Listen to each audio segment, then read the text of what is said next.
I've inked over 4,000 pieces of skin in 6 years of tattooing. Dragons, family names, memorial portraits, the specific terrible poetry people choose at 19 and regret by 30. None of them ever glowed blue and rewrote the rules of my own existence. That one belonged to an old man who walked into my studio on a Tuesday evening and asked for something I still can't fully describe. And by the time the needle stopped, the world had already started ending. I just didn't know it yet. My name is Jung Hanul, 24. I run a small studio in Hongdae, 3 chairs, 1 apprentice, a reputation built on precision rather than flash. Clients come to me because I take the time to actually listen to what they want, not because my portfolio wins design awards. Tattooing rewards a specific kind of patience, steady hands, comfort with silence, the ability to translate someone's half-formed idea into something that'll still mean something to them at 60. None of that career-relevant patience prepared me for the old man. He arrives near closing, no appointment, moving with the specific, deliberate care of someone whose body has already started negotiating with a terminal diagnosis. His left forearm carries markings I don't recognize from any cultural tradition I've studied. Not tribal, not traditional Korean folk symbols, something considerably older and stranger, lines that seem to shift slightly when I'm not looking directly at them, though I dismiss that observation as simple studio lighting and end-of-day exhaustion. "I need one more piece," he says, settling into my chair without waiting for confirmation that I'll actually take the appointment. Small, precise. "I trust your hand specifically. I've watched your work develop for longer than you'd believe. I don't think we've met before." We haven't, not directly. His smile carries something I can't quite categorize. Genuine warmth layered beneath specific, heavy knowledge he's clearly not planning to explain. But I've watched considerably more than you'd assume, given how the coming weeks will unfold. I attribute the strange phrasing to a dying man's understandable eccentricity rather than anything requiring deeper concern. He shows me the design, a symbol resembling a stylized blade, geometric lines converging toward a central point, the specific kind of clean simplicity that tattoos well and ages gracefully. "Where should I place it? Your own choice, when the time comes. For now, my shoulder." He rolls back his sleeve further, revealing skin marked with those strange, shifting patterns I still can't properly focus on. "This will be my last tattoo, Jung Hanul. I have perhaps 2 months remaining, according to physicians who understand disease considerably better than they understand what's actually coming for this world. I'd like to spend some of that remaining time making sure the right person receives what I'm about to leave behind. I don't fully process the strange phrasing until later, leave behind, delivered with weight that a simple tattoo shouldn't carry. I work through the piece with my usual careful attention, the design translating cleanly onto his shoulder, needlework proceeding through the specific meditative rhythm that 6 years of practice has built into unconscious competence. The moment I finish, wiping away excess ink to reveal the completed piece, something shifts in the air around us, not visible exactly, more a pressure change, the specific sensation of atmosphere suddenly carrying weight it didn't possess seconds earlier. The old man's tattoo glows, not metaphorically. Actual, visible blue light emanating from the ink itself, the specific geometric lines pulsing with an inner luminescence that violates every principle of how tattoos are supposed to function. "What?" I start, stepping back with my gloved hands raised instinctively. The specific, reflexive caution of encountering something my training never prepared me to process. "It's done," the old man says, his voice carrying satisfaction beneath obvious, mounting physical strain. "The transfer requires one final act of completed craft. Yours, apparently, though I confess I didn't fully understand why the system selected you specifically until I watched your work develop over these recent months. I don't understand what's happening. You will, soon enough." He stands from my chair with visible effort, his expression carrying something between apology and genuine hope. "A month, Jung Hanul. You have approximately a month before everything changes. Use it wisely, considerably more wisely than most who receive this specific warning ever manage."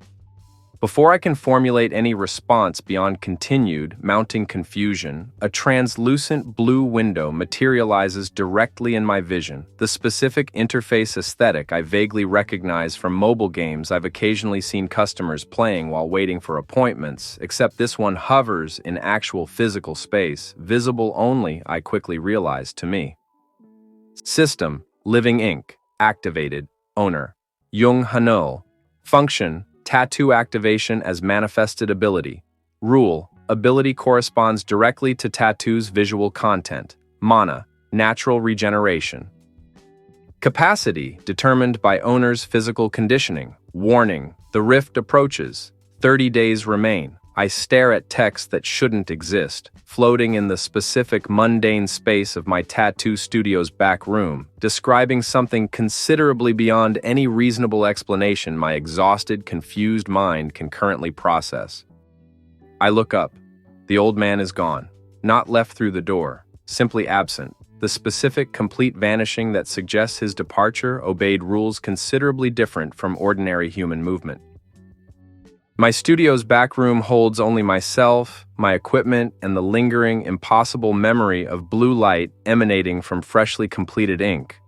I don't sleep well that night, processing an experience my rational mind wants to categorize as elaborate hallucination, exhaustion-induced breakdown, anything beyond the specific, impossible reality that a system message continues flickering quietly in my peripheral vision, regardless of how thoroughly I try to blink it away. By morning, exhausted from a night spent partially convinced I was losing my mind, I decide the only responsible response is direct testing. If the message is real, if tattoos genuinely manifest ability according to visual content, the claim should be verifiable through simple, controlled experiment. I draw a basic design on my own forearm with regular tattoo ink and a fresh needle. Nothing elaborate, just a simple geometric representation of a handgun, the kind of straightforward flash design any first-year apprentice could execute competently. The process itself proceeds exactly like any ordinary tattoo, needle penetrating skin, ink settling into dermis, the specific familiar discomfort of self-inflicted body art that I've occasionally practiced on myself throughout my career for testing purposes. Once complete, I focus on the design, uncertain what activation is actually supposed to require, feeling somewhat absurd standing alone in my studio's back room attempting to consciously will a fresh tattoo into supernatural function. Tattoo detected. Handgun, basic geometric design. Activation available mana cost. 5. Current mana, 20/20. I focus, the specific mental effort that feels simultaneously ridiculous and, given everything about this situation, entirely necessary. The tattoo responds. Not through visible transformation of my actual skin, but through something manifesting directly from the ink itself. A compressed burst of kinetic force projecting from my forearm with the specific, undeniable characteristics of an actual gunshot, minus visible weapon. Minus any physical mechanism beyond the tattoo's own manifested ability. The wall across my studio's back room takes a small, precise puncture wound exactly where I'd unconsciously aimed. Drywall dust settling from an impact that came from nowhere except ink freshly applied to my own arm. I stand frozen, processing the specific, undeniable confirmation that everything the strange old man and his impossible system message suggested carries genuine physical reality rather than elaborate delusion. This is real, I say aloud, the words carrying weight considerably beyond their simple content. This is actually genuinely real. I spend the following hour testing boundaries with the specific methodical caution my professional training has built into instinctive habit, checking mana regeneration rates, confirming the tattoo remains permanently functional after single use, understanding that the system's warning about 30 days isn't simply strange phrasing but an actual, specific countdown towards something the vague message describes only as the rift. I don't know yet what that term actually means. But something in the specific, urgent weight of the old man's warning, combined with direct, undeniable proof that my own body now carries manifestable supernatural ability, produces a cold, clarifying resolve that replaces whatever confused disbelief characterized my initial reaction. I have 30 days. I don't know exactly what's coming, but I know. with the specific certainty that comes from watching a wall take an impossible bullet wound from nothing but fresh ink, that whatever arrives will require considerably more preparation than continuing my ordinary life would provide.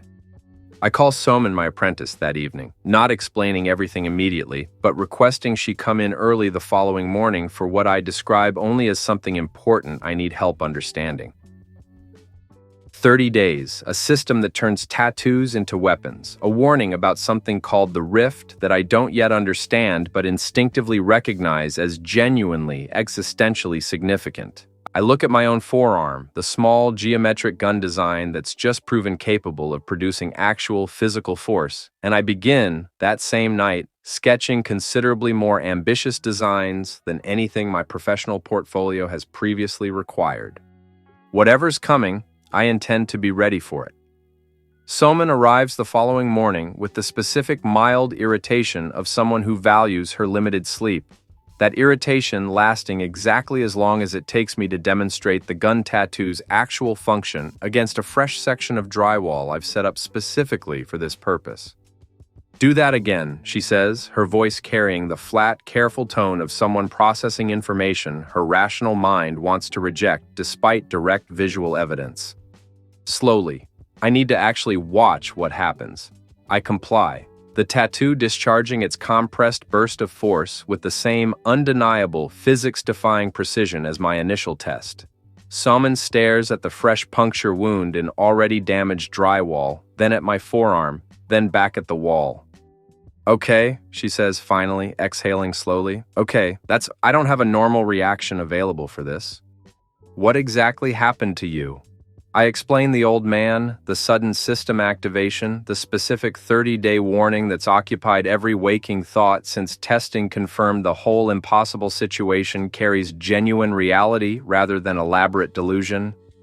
Soman, 22 years old, 2 years into her apprenticeship under my direct instruction, processes the explanation with the specific practical thoroughness that first drew me to accept her as a student. She asks clarifying questions rather than simply reacting emotionally, working through implications with genuine analytical attention.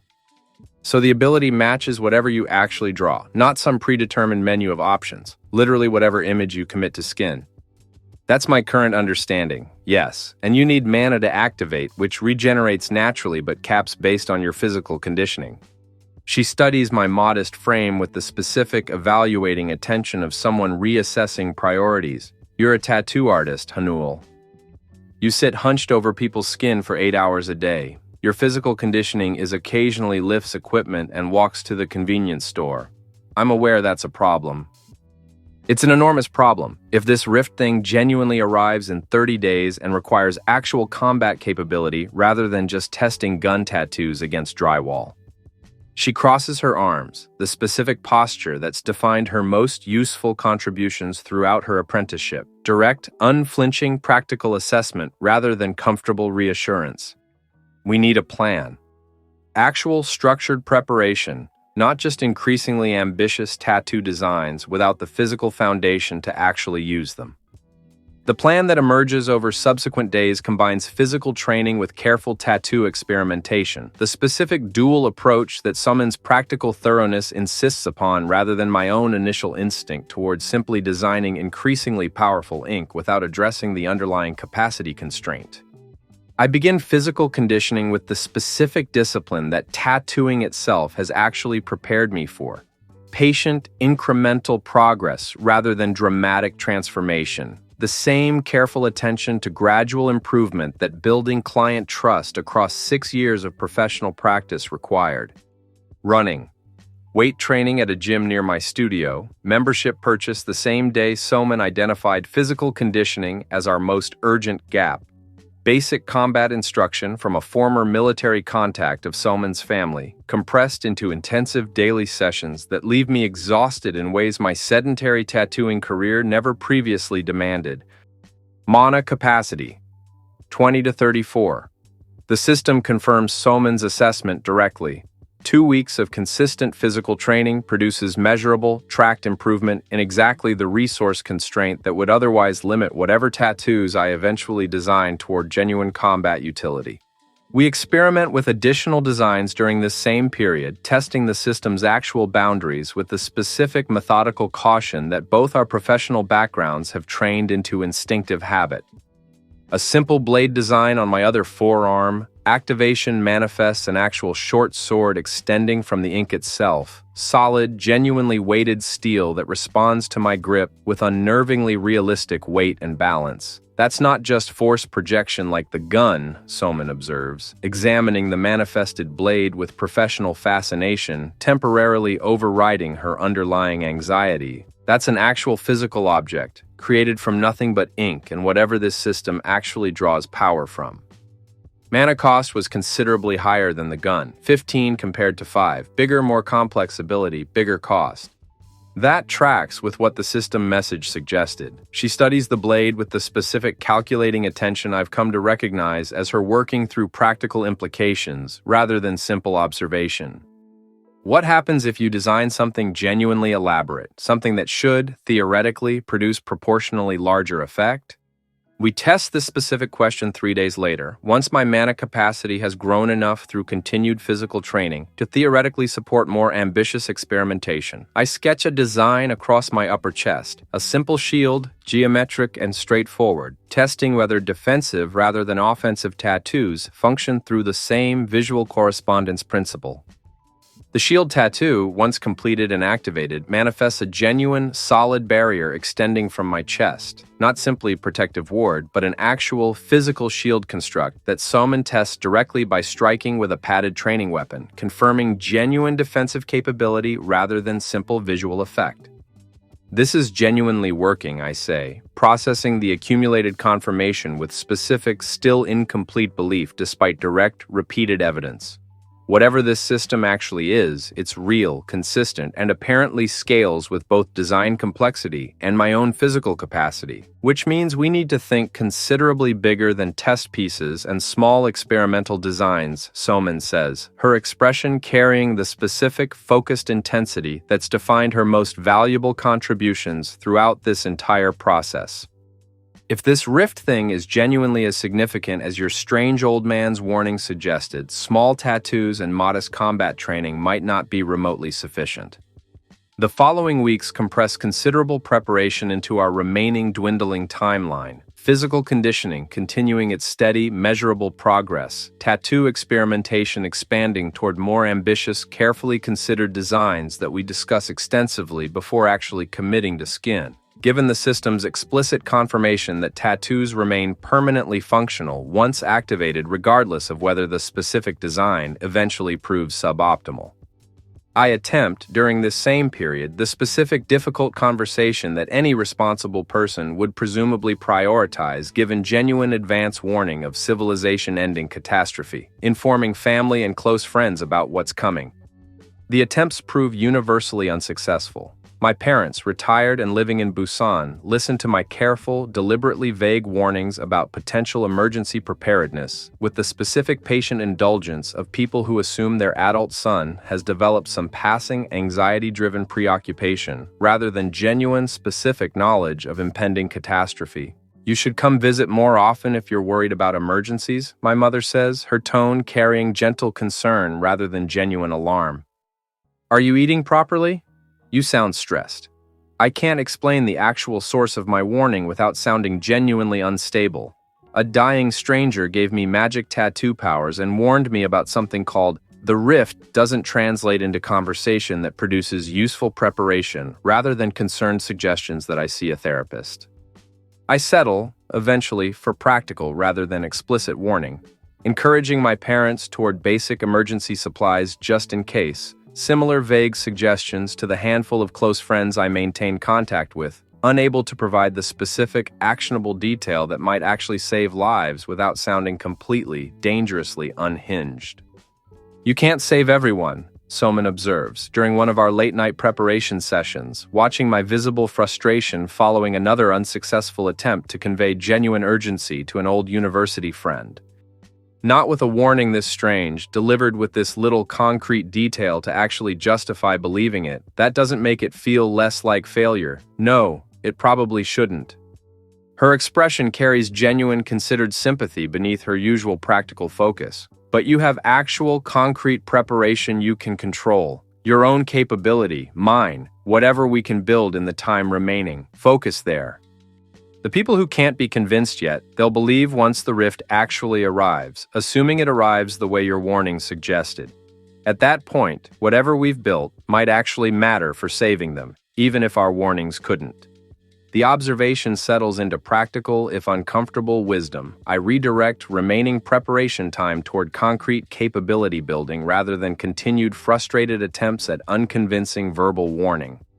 By the final week before the system's specified 30-day deadline, my mana capacity has grown considerably beyond initial baseline, physical conditioning producing measurable improvement that the system's own tracking confirms directly. Mana capacity, 34 to 58. Soman, meanwhile, has developed genuine skill in the specific art of tattooing designs I can't personally reach, my back, requiring her steady hand and growing technical competence to properly execute the more ambitious designs we've begun planning for eventual larger-scale ability. I want to try something considerably bigger, I tell her, during our final planning session before the countdown's specified deadline arrives. Something that requires real commitment, given the permanent nature of whatever we actually commit to skin. How big? I show her the sketch I've been developing across recent days.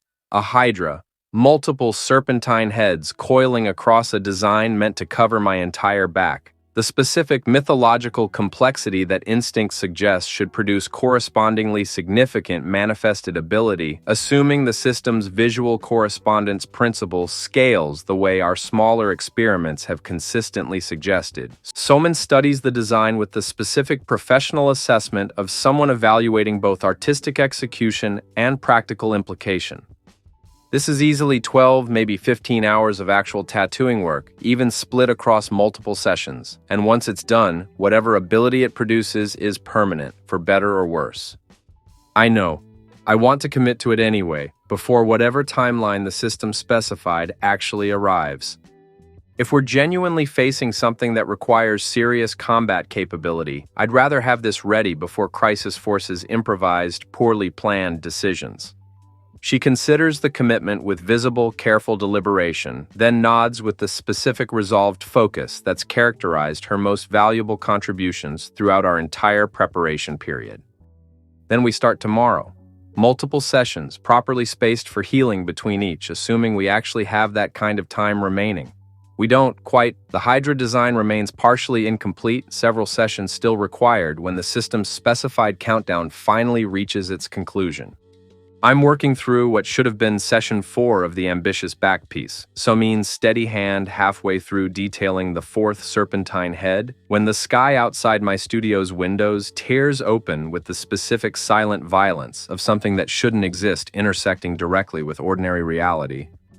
The rift arrives exactly 30 days after that strange old man's impossible warning, precisely as the system's countdown always promised, regardless of how thoroughly my rational mind continued right up until this exact moment, hoping the entire experience might somehow resolve into elaborate misunderstanding rather than genuine civilization-altering catastrophe. Soman's needle stops mid-line. We both turn toward the studio's front window, watching Seoul's ordinary evening sky develop the specific, impossible tear that confirms everything the old man's warning promised, arriving with a timeline that gave us 30 days of preparation and, apparently, no additional grace period regardless of how incomplete that preparation actually remains. "It's here," Sumin says, quietly, her voice carrying the specific flat shock of confirmed impossibility finally, undeniably arriving.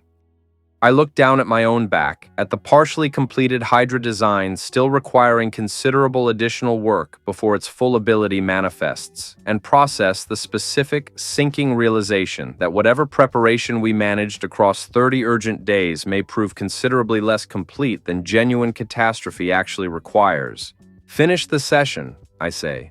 The specific cold clarity that's defined every important decision since that first impossible gunshot now crystallizing into immediate practical priority, as much as we can manage right now.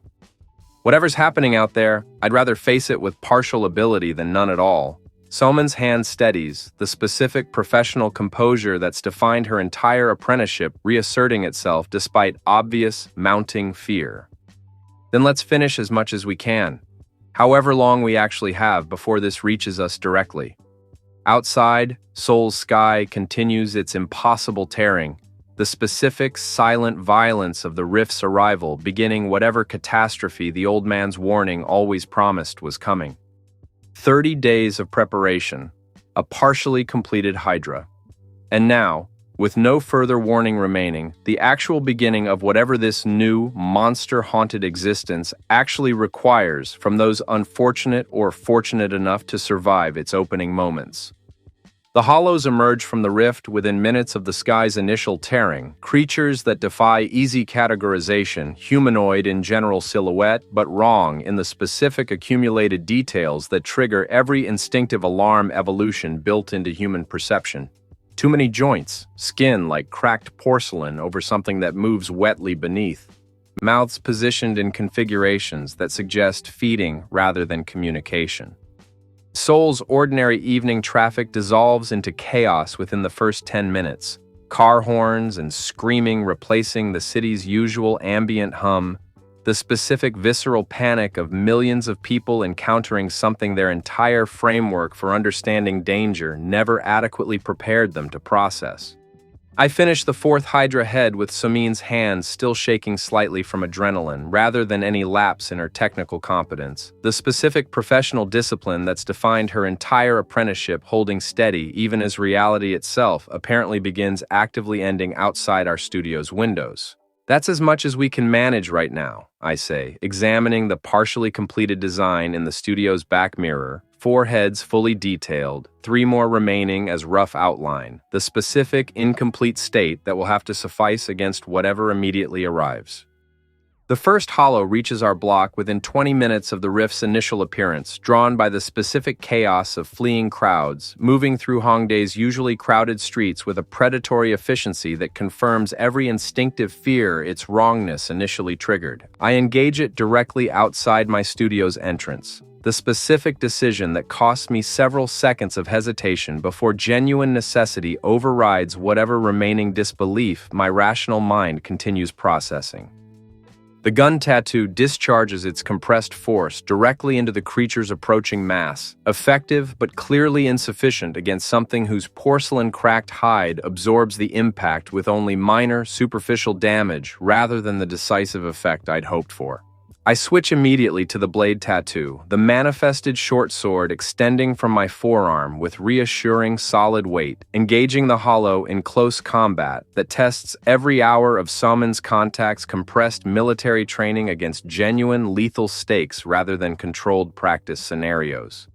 The fight proves considerably harder than any practice session prepared me for. The hollow's movements carry an unpredictable, almost insectile quality that my basic combat instruction never specifically addressed, and I take a shallow but genuinely painful gash across my left arm before finally landing a decisive strike through what I desperately hope represents some kind of vital structure beneath its cracked exterior.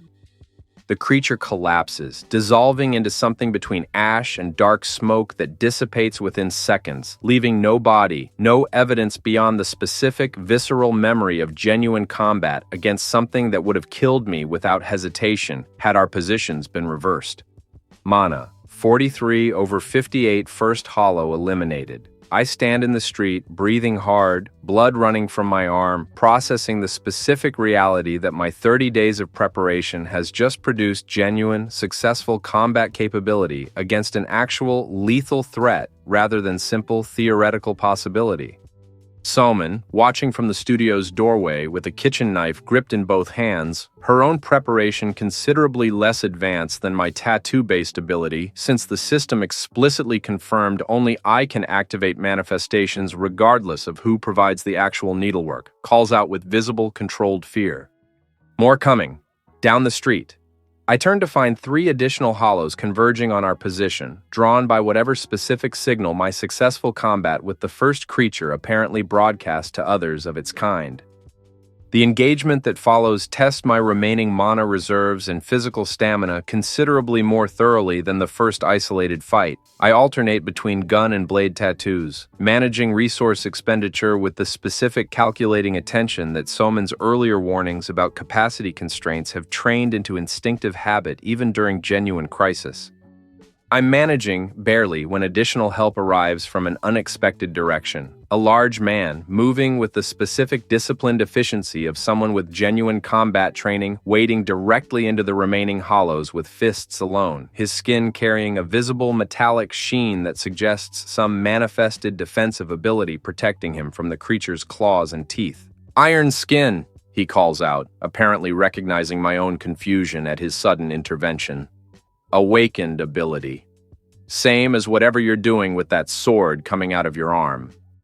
Focus on the one flanking left. I've got these two." We clear the remaining hollows through combined effort, his physical durability absorbing damage that would have seriously injured an unprotected combatant, my own blade providing precise finishing strikes once his brute force engagement creates sufficient openings. The last creature dissolves into the same ash smoke consumption that claimed the first, leaving the streets sudden quiet broken only by our own labored breathing and distant, continued screaming from other parts of the city still processing their own version of this exact crisis. "Choi Beko," the large man says, extending a hand once the immediate threat clears, his expression carrying the specific weary alertness of someone who's clearly already processed several similar engagements before reaching our particular street. "Former Marine. Got my awakening about 3 weeks ago. Same warning message you probably received, assuming that sword trick means you got your own notification." Jung Hanul, tattoo artist. I shake his offered hand, processing the specific significance of his confirmation. I'm not alone in receiving advance warning, not the only person whose ordinary life suddenly acquired supernatural preparation time before catastrophe's actual arrival. "You got the same 30-day warning? 3 weeks for me, but yeah, same basic structure. Strange encounter, system activation, warning about something called the Rift." Beko glances around the chaos-filled street, his expression carrying the specific calculation of someone already thinking several steps beyond immediate combat toward longer-term survival strategy. "You got anywhere secure? This street's not getting safer, and coordinating with strangers beats fighting solo against whatever keeps coming through that tear in the sky." Soman, emerging from the studio's doorway now that immediate danger has cleared, studies Bayako with the specific practical assessment that's defined her most valuable contributions throughout our entire preparation period. Our studio. Solid construction, defensible entrance, and Hanul's ability requires ongoing tattoo work that needs a stable base regardless of what else happens. Beko's attention shifts towards Soman with genuine evaluating interest. "You're not awakened yourself?" "No, but I'm the only person who can actually reach his back for the bigger designs, and apparently that matters considerably more than personal combat ability, given how his particular system actually functions." We retreat to my studio as evening fully descends into chaos-lit darkness, distant fires visible through the windows, the specific ambient soundtrack of screaming, sporadic gunfire from whatever police and military response has managed to organize. And beneath it all, the persistent, wrong sounds of hollows moving through streets that used to belong exclusively to ordinary human commerce and nightlife. Beko's own combat experience proves immediately valuable beyond simple additional muscle. He's spent his 3 weeks of advance warning conducting his own preparation, considerably more combat-focused than my own art-adjacent readiness, and his tactical assessment of our studio's defensive potential provides genuine strategic value beyond what Soman and I had independently considered. "Reinforce the front windows," he says, surveying the space with professional attention. "Board them if you have materials, or at minimum block sightlines that let hollows identify this as an active, defended position rather than simply another abandoned storefront." We spend the night's remaining hours transforming my studio from simple business premises into something considerably more defensible. Furniture repositioned to create clear sightlines and defensive choke points, windows partially blocked while maintaining necessary visibility, the specific practical infrastructure that Baeko's genuine military background provides considerably more effectively than my own improvised instincts alone would have managed. Soman, meanwhile, returns to the partially completed Hydra design during brief lulls in our defensive preparation, her steady hands continuing the meticulous work despite obvious exhaustion and ongoing crisis. "You're still working on this?" Beko asks, observing her careful needlework with visible surprise. His ability isn't finished. 3 more heads still need detailing before whatever full manifestation this design produces actually activates properly. She doesn't look up from her careful work, the specific professional focus that's defined her entire apprenticeship holding steady even now. If we're facing sustained crisis rather than single isolated incident, having his most powerful potential ability actually complete seems considerably more urgent than perfect timing. I sit through the continuing work with the specific physical exhaustion that genuine combat produces, my earlier wound bandaged with supplies from the studio's basic first aid kit, processing the accumulated weight of a single evening that's transformed my entire existence from ordinary tattoo artist towards something considerably more uncertain and immediately dangerous. By the time dawn breaks over a soul that bears only passing resemblance to the city I fell asleep in the previous morning, smoke rising from multiple locations, the distant sounds of continued conflict between military forces and whatever hollow presence has established itself across the urban landscape, the Hydra design finally reaches completion, all 7 heads properly detailed across my entire back. I stand before the studio's mirror, examining the completed piece with the specific mixture of professional pride and genuine uncertainty that its permanent, irreversible nature produces. "Ready to test it?" Salman asks, her own exhaustion visible but her professional curiosity apparently undimmed even after an entire night of crisis-driven tattooing. I focus on the design, the specific mental effort that activation requires now familiar from weeks of smaller-scale testing, though the mana cost display that materializes carries weight considerably beyond anything my previous experiments required. Tattoo detected, Hydra, 7-headed design activation available mana cost, 40 current mana, 58 over 58, 40 mana. Nearly my entire current capacity for a single activation, the specific sobering confirmation that whatever ability this ambitious design produces will demand considerable resource commitment rather than casual, repeated use. I activate it anyway, needing to understand exactly what capability we've spent considerable preparation time developing before genuine crisis forces improvise discovery under considerably more dangerous circumstances. The sensation that follows defies easy description, not simply manifested weapon or barrier like my smaller tattoos, but something considerably more complex, an aura of visible magical energy erupting from my back in serpentine patterns that mirror the tattoo's actual design, 7 distinct streams of what looks like condensed mana coiling around my body, with the specific, unsettling presence of something genuinely alive rather than simple manifested tool. Beko stares with visible professional shock. "That's not like my iron skin or the sword thing you did earlier. That's something considerably bigger." The Hydra aura, once fully manifested, provides layered benefit I hadn't fully anticipated even during our careful planning discussions. Enhanced physical capability radiating from the serpentine energy, some manner of protective effect that Soman's careful observation confirms visually resembles armor plating woven from the same magical substance, and most significantly, the sense that each serpentine head carries potential for independent, directed action beyond simple passive enhancement.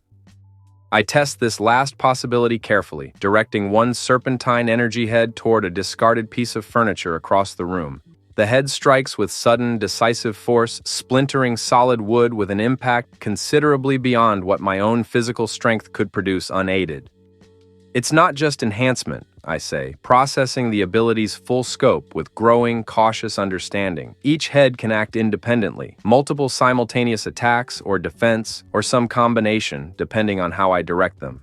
"That," Beko says, his voice carrying genuine professional respect beneath obvious continued shock, "is going to matter considerably more than my iron skin once we're facing something more coordinated than scattered hollow stragglers." I deactivate the ability, watching the serpentine energy dissolve back into the tattoo's ordinary, inert ink pattern, processing the specific mana deficit the activation produced, a considerable portion of my entire current capacity, spent on a single test that confirms genuine, significant power alongside genuine, significant resource cost. Outside, Soul continues its transformation into whatever this new, monster-haunted existence actually requires from its remaining, surviving population. My studio, reinforced through Baeko's tactical preparation and Soman's continued dedication to completing my most significant ability before crisis demanded improvised discovery, stands as something considerably more than simple business premises now. Genuine, if modest, defensible position in a city, rapidly learning to distinguish between areas held by organized survival and territory, ceded entirely to whatever emerged through that first impossible tear in ordinary reality. 30 days of preparation followed by one night of genuine lethal crisis. A partially completed ability now fully realized, tested, and confirmed. And ahead, whatever considerable challenge this transformed world actually requires from those attempting genuine, sustained survival rather than simple momentary escape from immediate danger. I look at Soman, exhausted but still working, and Baeko, already planning our next defensive priorities with the specific competence his military background provides, and process the beginning of whatever alliance this crisis has already, necessarily, started building between us. Whatever comes next, I intend to face it considerably better prepared than the ordinary tattoo artist who walked into this exact studio a single month ago, utterly unaware that his entire existence was about to change beyond any previous recognition. 3 weeks into the rift's aftermath, my studio has transformed into something considerably more significant than its original modest footprint ever suggested it might become. A genuine, if small, community node in a soul that's rapidly reorganized itself around whatever pockets of organized survival manage to establish and defend viable territory. Baeko's tactical instincts prove essential to this transformation, his military background providing frameworks for perimeter security, resource management, and the specific practical discipline that separates sustainable survival from simple momentary crisis response. Soman manages the studio's internal logistics with the same careful attention she once brought to appointment scheduling and client aftercare, now applied toward tracking our limited food supplies, coordinating watch schedules, and continuing, whenever brief lulls permit, additional tattoo work that expands my available combat capability. We've added 2 new tattoos to my collection during these 3 weeks. A compact shield design on my forearm for quick defensive deployment without the Hydra's considerable mana cost, and a simpler dagger piece for situations requiring precise, low-cost engagement rather than the blade tattoo's more substantial resource demand. Mana capacity, 58 to 71. Continued physical training, even compressed into whatever brief windows survival permits between defensive duties and supply runs, keeps producing steady capacity growth, the specific, measurable progress that provides genuine reassurance amid otherwise chaotic, unpredictable circumstances. Han Yuri arrives at our studio's door during the 3rd week's later days, brought by a supply run that Baeko and I conduct through increasingly dangerous streets. Her own awakened ability discovered through circumstances she explains with visible, still processing shock. Regeneration, she tells us, once we've confirmed she poses no immediate threat and brought her into the studio's relative safety, and some kind of barrier ability. I can extend protective shields, though not with the kind of precision your sword arm friend demonstrated when he pulled me out of that collapsed building's rubble.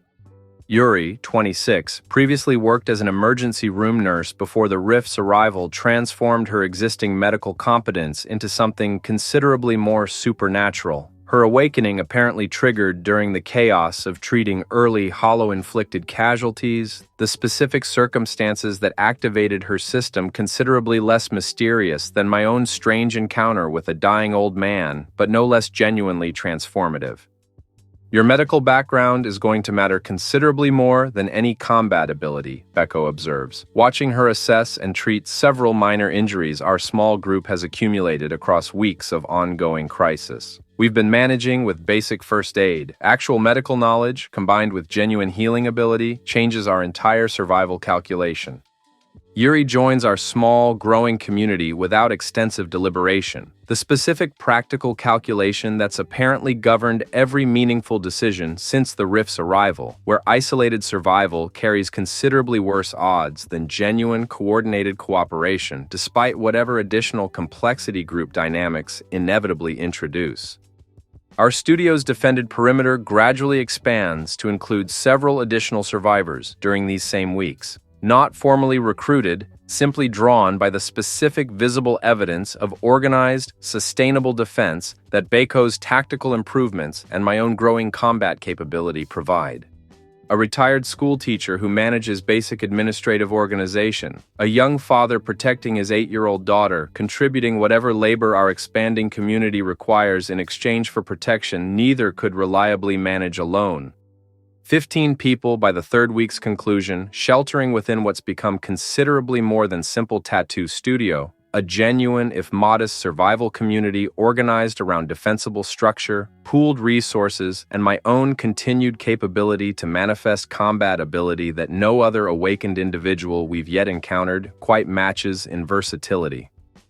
The specific challenge that emerges during this same period arrives not through direct confrontation, but through accumulating rumor and secondhand account that Baiko's careful information gathering during supply runs gradually assembles into troubling, coherent pattern. There's a group operating out of Gangnam, he reports during one of our regular evening briefings, his expression carrying specific, professional concern beyond simple casual rumor sharing, not simple survivors banding together like us. Organized, apparently led by someone with genuine awakened ability, but operating through methods considerably darker than basic defensive cooperation. Darker how? Soman asks, her own attention sharpening with the specific focus that's characterized her most valuable observations throughout our ongoing crisis.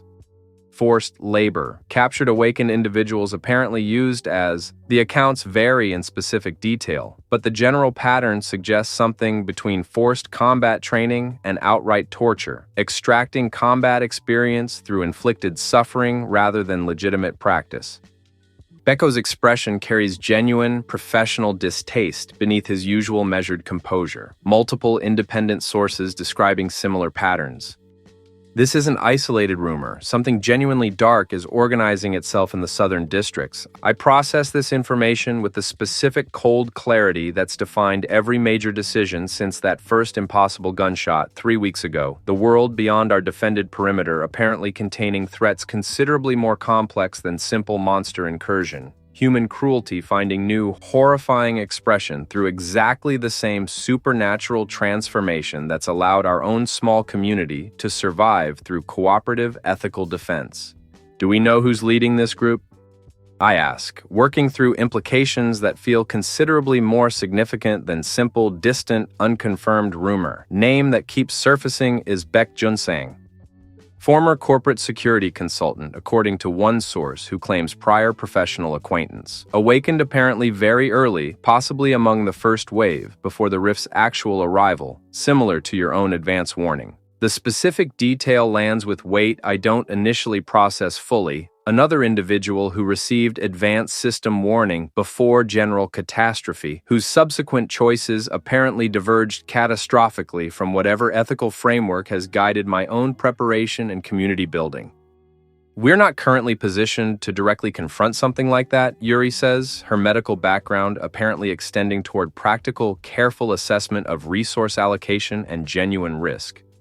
15 people, modest defensive capability, no genuine offensive strength beyond Hanel's tattoos and Baiko's iron skin. Whatever's happening in Gangnam, it's not our immediate priority while we're still establishing basic sustainable survival here. Agreed, Baiko confirms, though his expression carries specific, lingering concern that suggests the topic won't remain permanently dismissed regardless of current practical priority.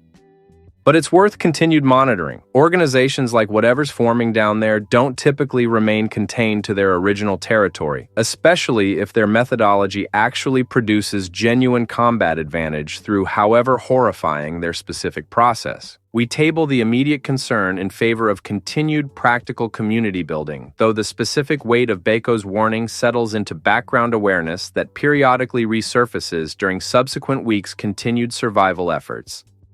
My own combat capability continues developing through this same period, driven by genuine necessity rather than simple theoretical experimentation. Regular patrol duties, defensive engagements against hollow incursions that test both my growing tattoo collection and the specific tactical coordination our expanding community has developed through weeks of practiced cooperation. I add a third significant tattoo during this period, working with Saman across several careful sessions, a phoenix design across my right shoulder, testing whether the system's visual correspondence principle extends toward more clearly magical, mythological concepts beyond simple weapon or barrier representation. Tattoo detected. Phoenix. Mythological design. Activation available. Mana cost, 25.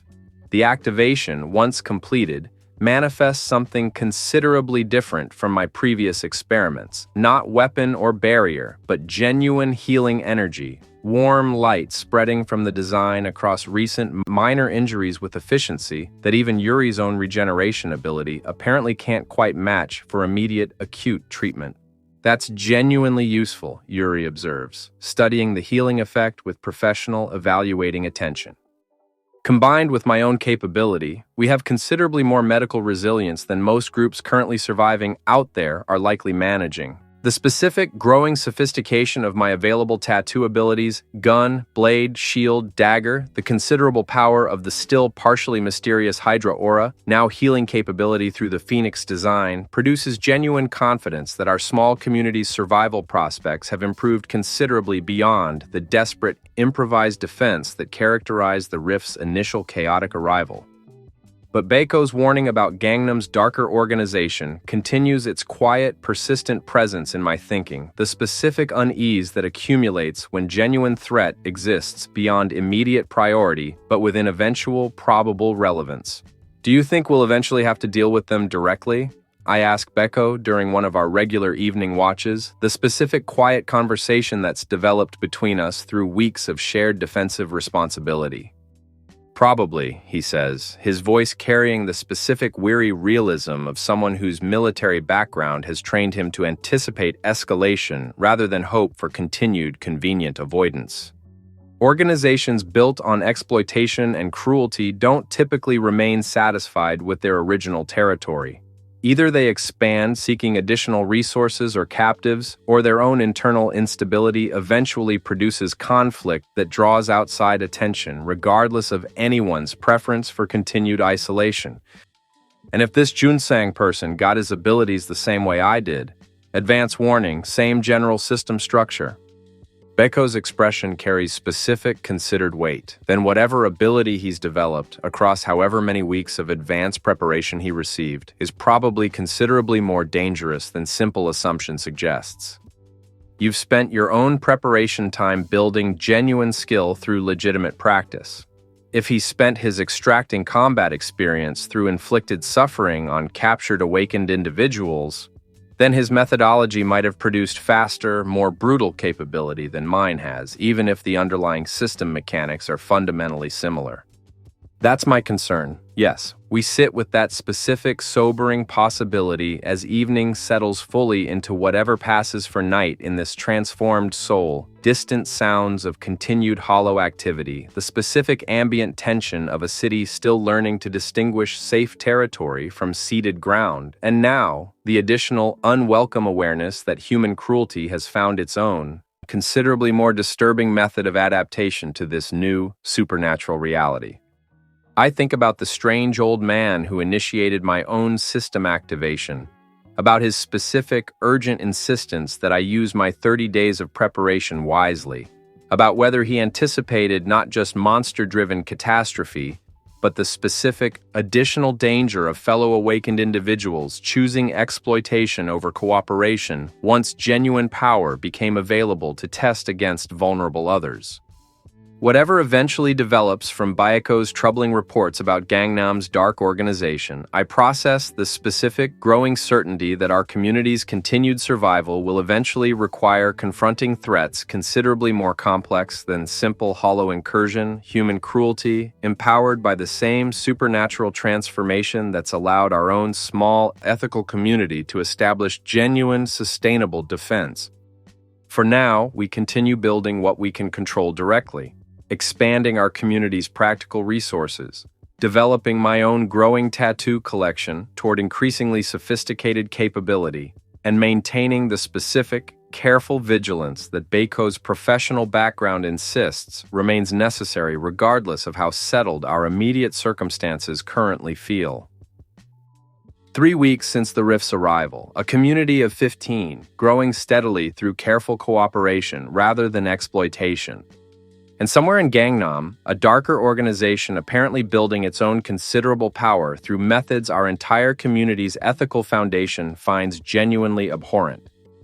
I don't know yet when or how that eventual confrontation will arrive, but something in Beiko's careful, professional concern suggests it remains, despite our current practical priorities, an eventual inevitability rather than simply distant, avoidable rumor. We continue our careful, patient work, building genuine strength through legitimate practice and cooperation, while somewhere beyond our defended perimeter, someone else builds their own version of power through considerably darker means. 6 weeks into the Rift's aftermath, the careful equilibrium our community has established shatters during what should have been a routine supply run. Beiko, myself, and 2 other capable community members venturing toward a partially looted convenience store roughly 20 minutes from our defended perimeter, following a route we've traveled safely multiple times across recent weeks.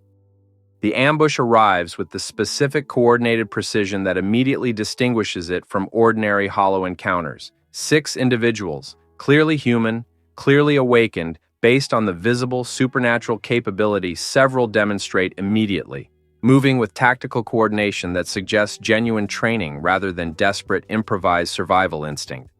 Junsang's people, Beiko says, his voice carrying grim confirmation as our attacker's methodology confirms exactly the organized threat his earlier reports warned us about.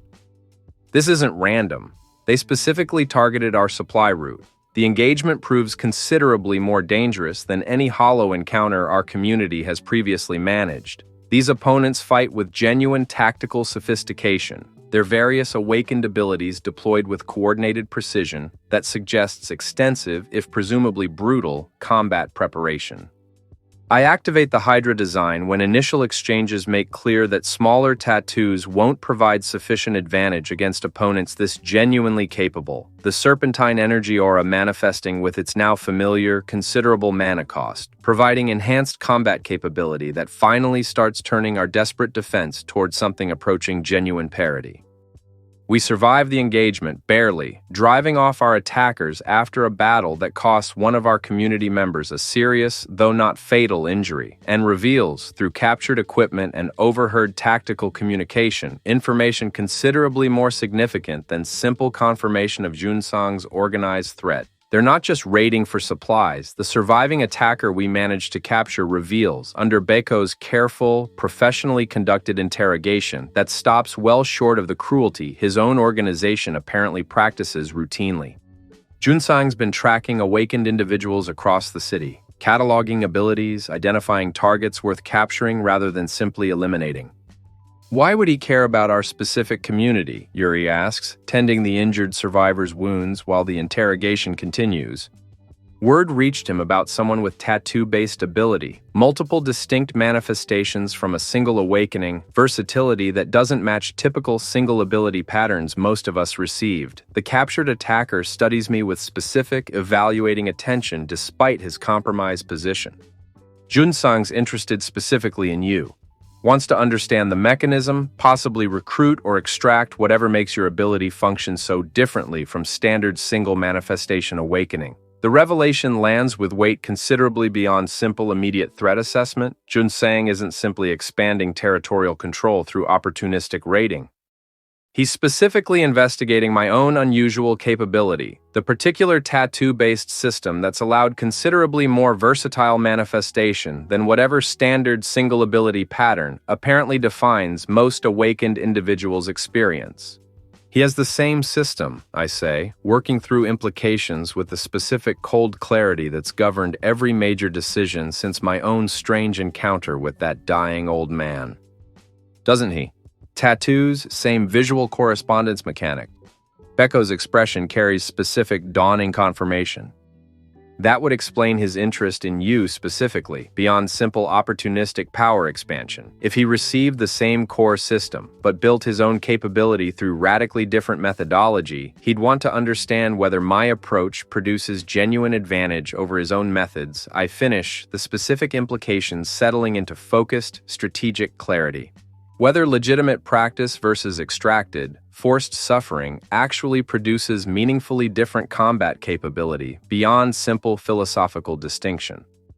We spend subsequent days processing this revelation's full weight, our community's defensive preparations intensifying considerably beyond previous, more relaxed vigilance now that Yunsong's specific personal interest in my own ability confirms we're no longer simply avoiding generalized distant threat. The direct confrontation, when it finally arrives 8 days after the ambush, comes not through further raiding, but through a considerably more personal, calculated strike. Soman, conducting what should have been a brief, routine supply errand within our own previously secure perimeter, simply disappears. I discover her absence upon returning from patrol duty, the specific cold horror of her missing presence confirmed through Yuri's frantic, worried account of Soman leaving for a brief errand nearly 3 hours earlier, without returning within any reasonable time frame. We find the note within the hour, left in Soman's abandoned supply bag near our perimeter's edge, the specific message written in handwriting we don't recognize, but whose content leaves no ambiguity regarding authorship or intent. Jung Hanul, your apprentice is currently my guest. I'm considerably more interested in direct conversation with you than simple continued raiding of your community's supplies. Come to the address below, alone, within 48 hours, if you'd prefer your apprentice returns intact rather than becoming another demonstration subject for my ongoing research into combat capability extraction. Baek Junsang. The address specified belongs to a former corporate office building in Gangnam, the specific location that Baeko's continued information gathering has already tentatively identified as Junsang's likely base of operations. This is exactly the trap it appears to be, Baeko says, studying the note with professional, tactical assessment despite obvious, shared concern for Somin's safety. He wants you specifically, isolated from your community's collective support, presumably to test your ability directly or extract information about its actual mechanism. I know. I process the note's specific, calculated cruelty. Not simple demand for resources or territory, but personal, targeted manipulation designed to force exactly the isolated confrontation Yunsang apparently wants. But I'm not leaving her there. Whatever this actually is, whatever trap it represents, I can't simply abandon her to whatever research his organization apparently conducts on captured awakened individuals. Then we plan this carefully, Yuri says, her own expression carrying specific determined resolve beneath obvious worry. Not simply walking into obvious ambush alone, regardless of his explicit demand. We use whatever tactical advantage Baeko's experience and your own growing ability can actually provide.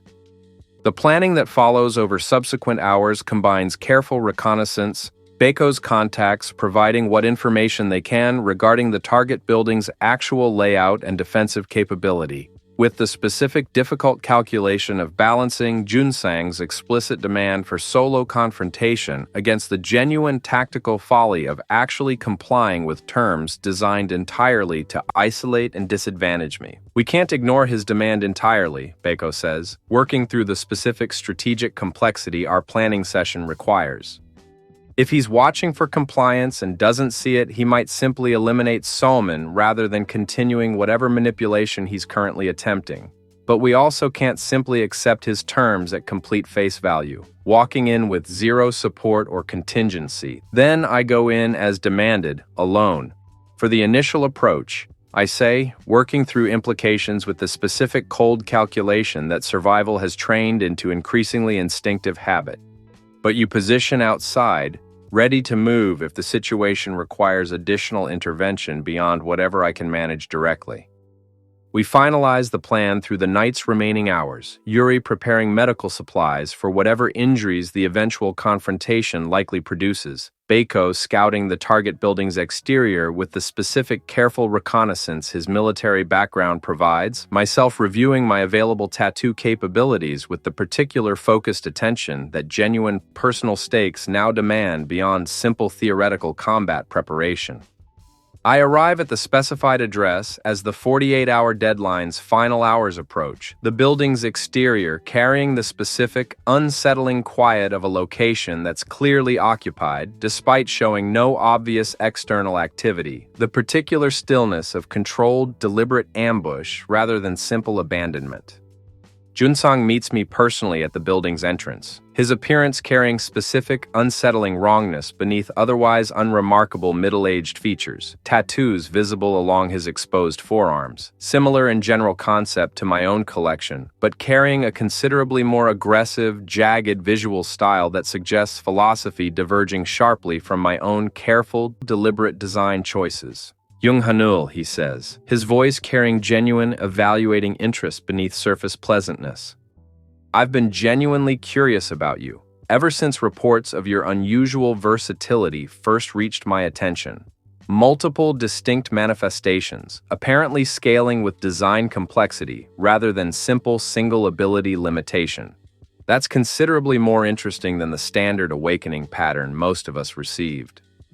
Where's Somin? Safe. For now. Whether she remains that way depends considerably on how our conversation actually proceeds. His expression carries specific, calculating patience that confirms Baiko's earlier assessment. This isn't simple impulsive cruelty, but genuine, methodical investigation into my own capabilities' actual nature and comparative value. I received the same system notification you presumably experienced, tattoo-based manifestation corresponding directly to visual design.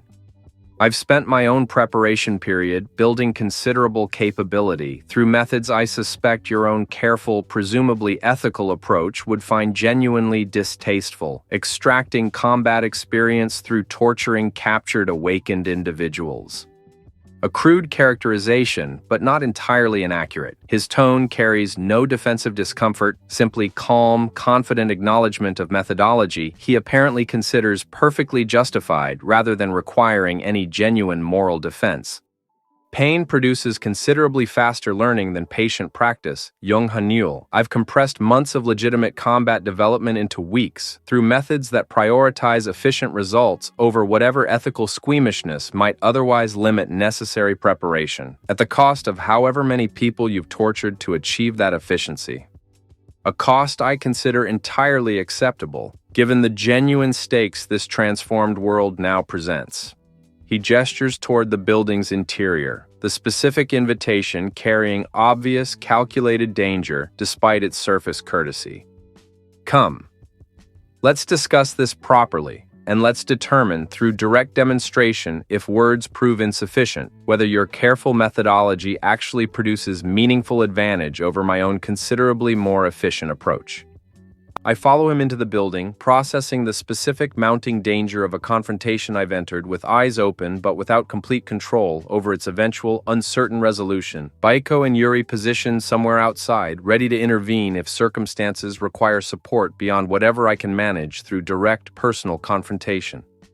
The building's interior reveals considerably more than simple ambush preparation, an actual organized facility, complete with what appears to be holding cells, training areas showing clear evidence of forced, brutal combat preparation, and, in a central chamber that Junsong leads me toward with visible, confident pride, Somin herself, restrained but apparently physically unharmed, her expression carrying specific, controlled fear rather than the visible injury I'd feared discovering.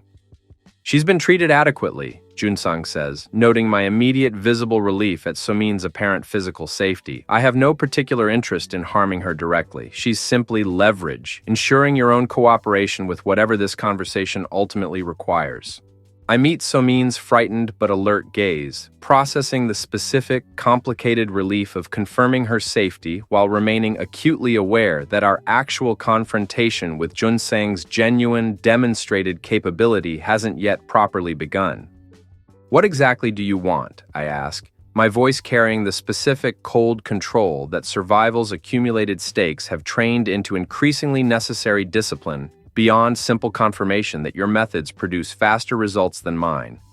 Yunsang's expression shifts into something considerably more focused, the specific calculating interest of someone finally approaching his actual underlying purpose.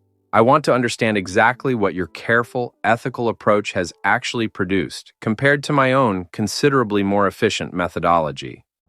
And then, Young Hanyul, I want to determine, through direct combat if necessary, which approach genuinely represents superior preparation for whatever this transformed world ultimately requires from those capable enough to survive its continuing challenges. The specific, unmistakable challenge in his words confirms exactly the confrontation Beko's earlier warnings suggested was probably inevitable.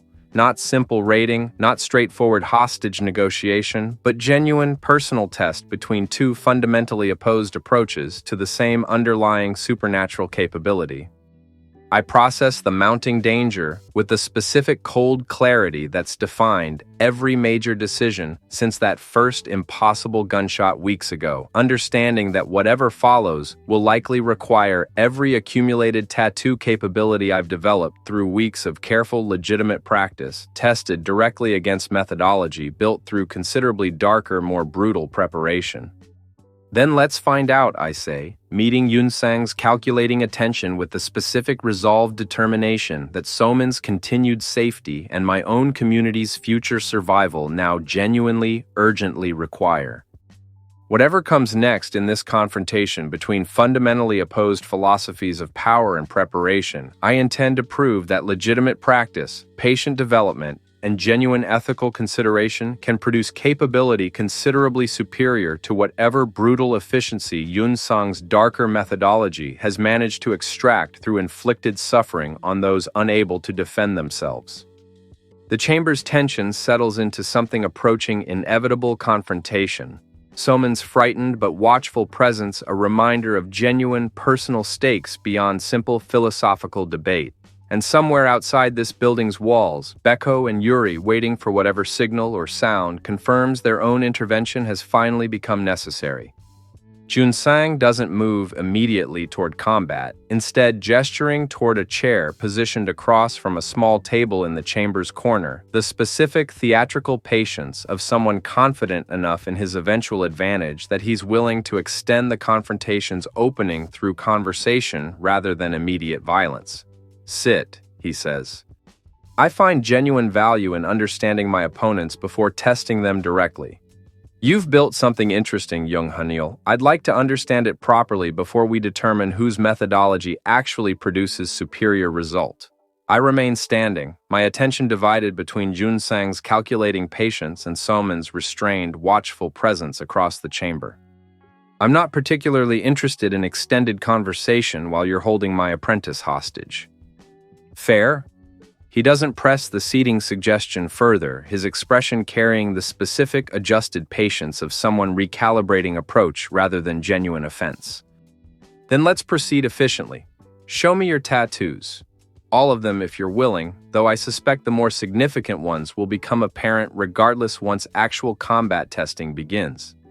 I process the request's obvious tactical value to him, direct visual confirmation of exactly what capabilities he'll need to counter, against the specific calculation that refusing outright accomplishes little beyond delaying an inevitable confrontation, whose actual terms I have limited genuine control over regardless of my cooperation level.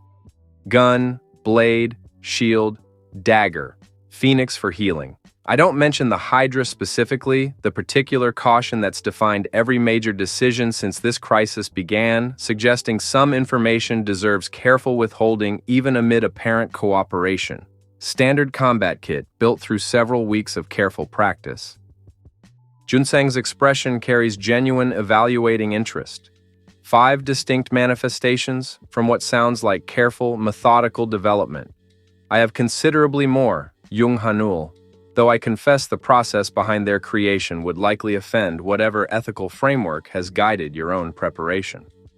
He rolls back his sleeve fully, revealing tattoos considerably more numerous than my own collection, a dozen or more distinct designs covering his forearm and extending up toward his shoulder, each carrying the specific jagged, aggressive aesthetic that distinguishes his entire approach from my own careful, deliberate design philosophy. Each one represents a captured, awakened individual's forced combat demonstration, he says, his tone carrying no discomfort.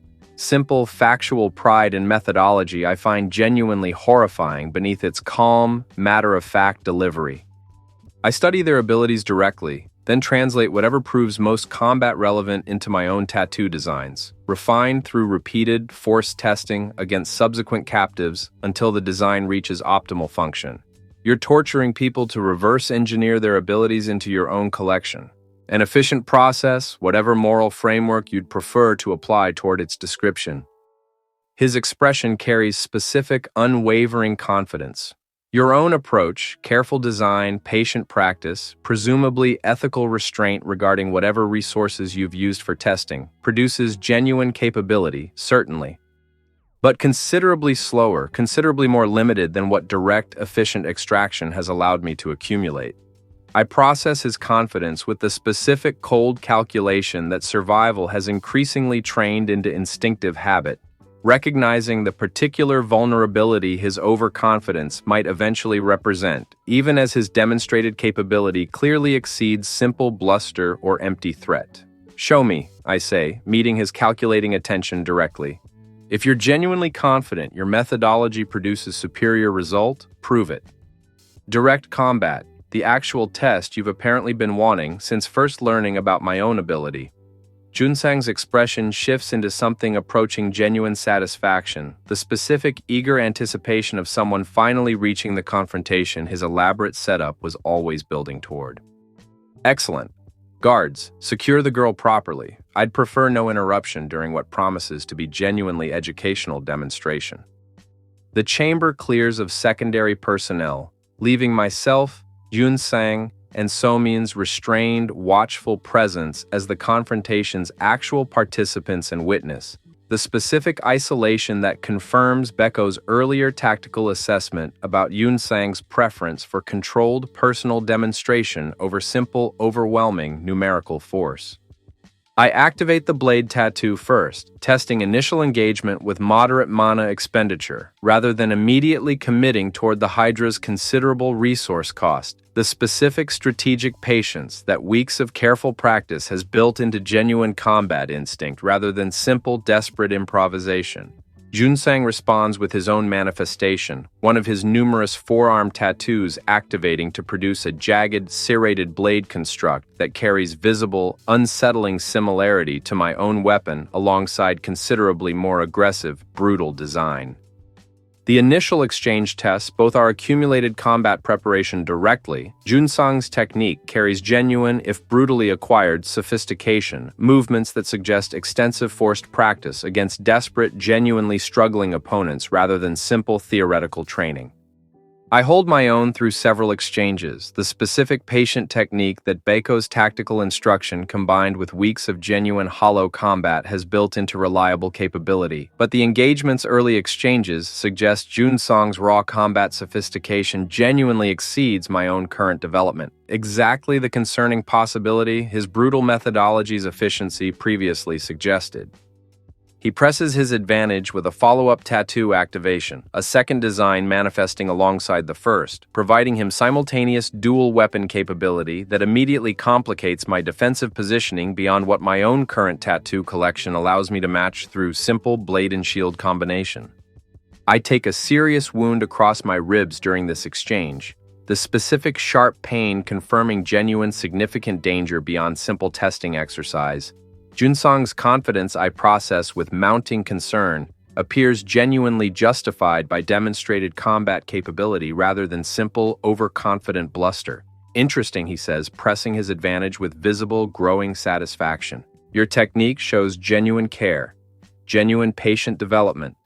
But patience produces slower accumulation than efficient extraction, exactly as I predicted.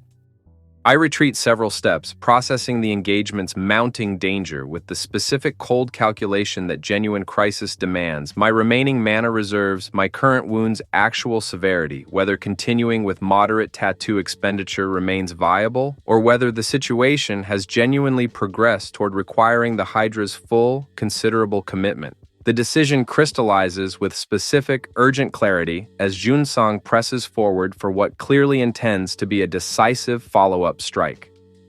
I activate the Hydra. The Serpentine aura manifests with its now familiar, considerable mana cost, 7 distinct energy heads erupting from my back with the specific, unsettling presence that's previously proven genuinely significant against hollow threats, though never yet tested against another human-awakened individual's direct combat capability. Junsong's confident advance falters, his expression shifting through several stages of processing, surprise, then genuine, evaluating reassessment as the Hydra's full scope becomes visible for the first time. "That's considerably more significant than your other demonstrations," he says, his voice carrying specific, recalculating attention beneath continued confidence.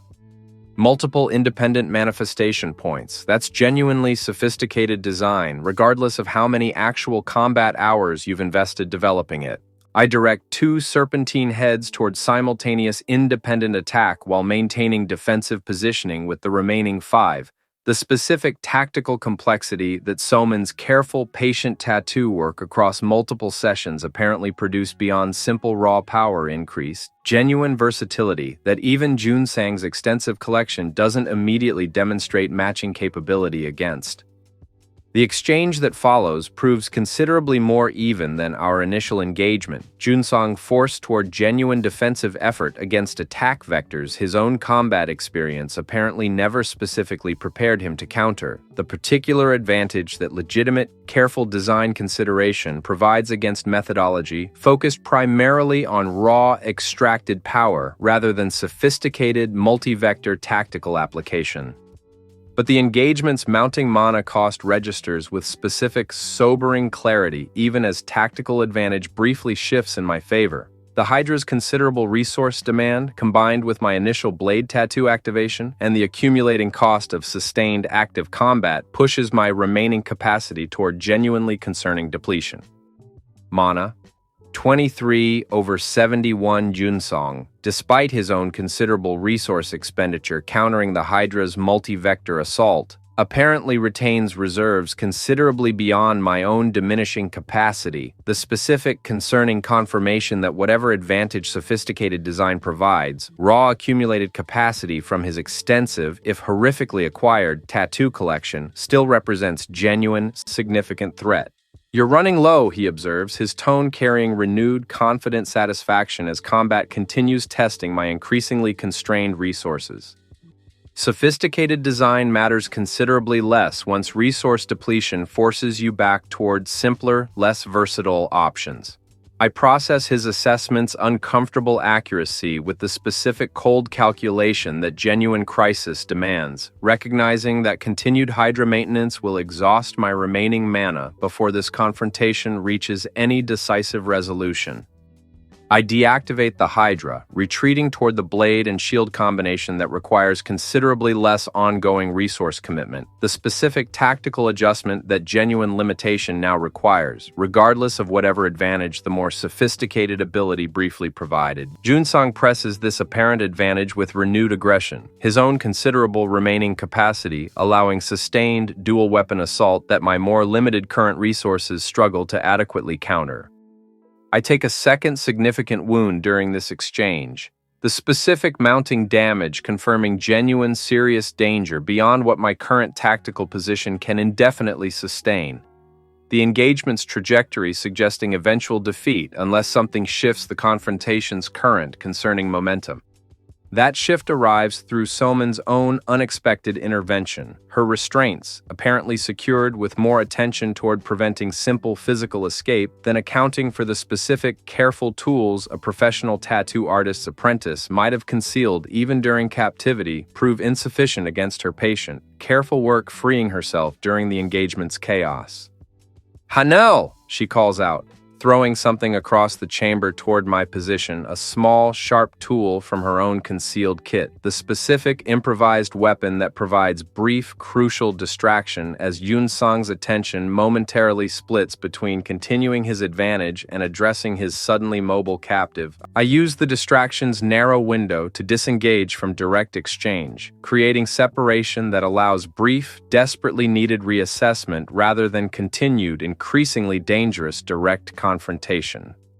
You should have secured her more carefully, I say, processing the sudden shift in tactical circumstances with the specific cold calculation that survival increasingly demands. Apparently, even brutal efficiency has its own particular blind spots. Junsang's expression carries genuine, momentary frustration beneath continued confidence, his attention now genuinely divided between preventing Soman's potential escape and maintaining whatever advantage our direct combat previously established.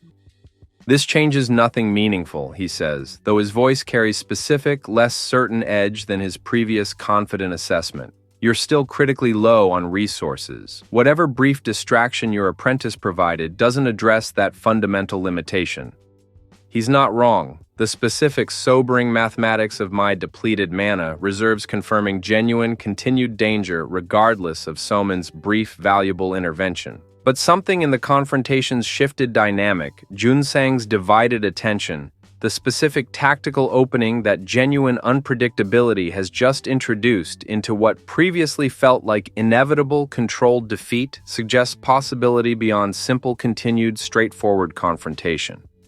I process the chamber's current layout, Soman's position relative to the exit, my own remaining capability against Junsang's continued but now genuinely divided focus, and I make the specific, calculated decision that survival's accumulated stakes now require. Soman, the door, I call out, my voice carrying the specific urgent clarity that genuine crisis demands.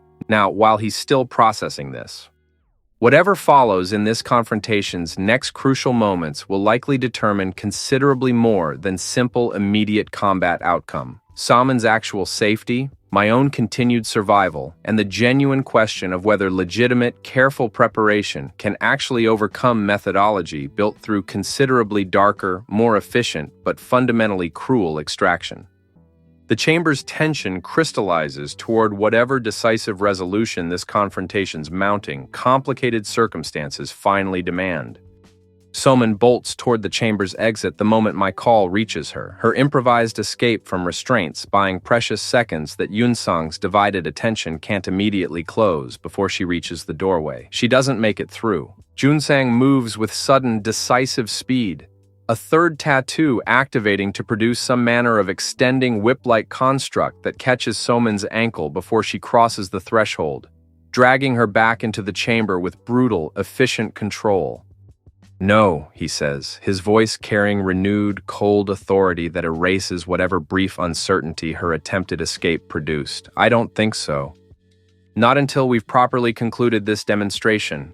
I process the failed escape with specific, mounting desperation, my remaining mana reserves critically low, Soman once again secured within Yunsang's direct control, the confrontation's brief window of possibility apparently closing as decisively as it opened. "You're becoming tedious," Junsang continues, his attention shifting fully back toward me with renewed, focused intent. "I've spent considerable time indulging this demonstration, Young Hanul. Let's conclude it properly." He advances with his dual weapon capability fully engaged, my own depleted resources forcing increasingly desperate defensive maneuvering rather than any genuine offensive response.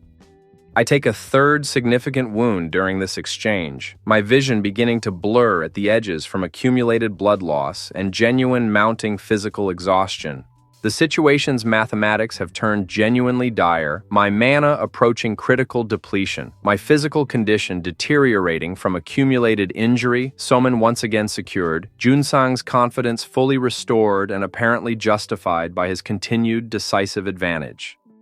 I'm forced backward against the chamber's far wall, Yunsang's blade construct pressing toward a finishing strike that my depleted resources and accumulated injuries leave me genuinely unable to adequately counter. The chamber's outer door explodes inward, Beiko enters first, his iron skin fully manifested, moving with the specific decisive momentum of someone who's apparently exhausted, whatever patience their outside positioning previously required.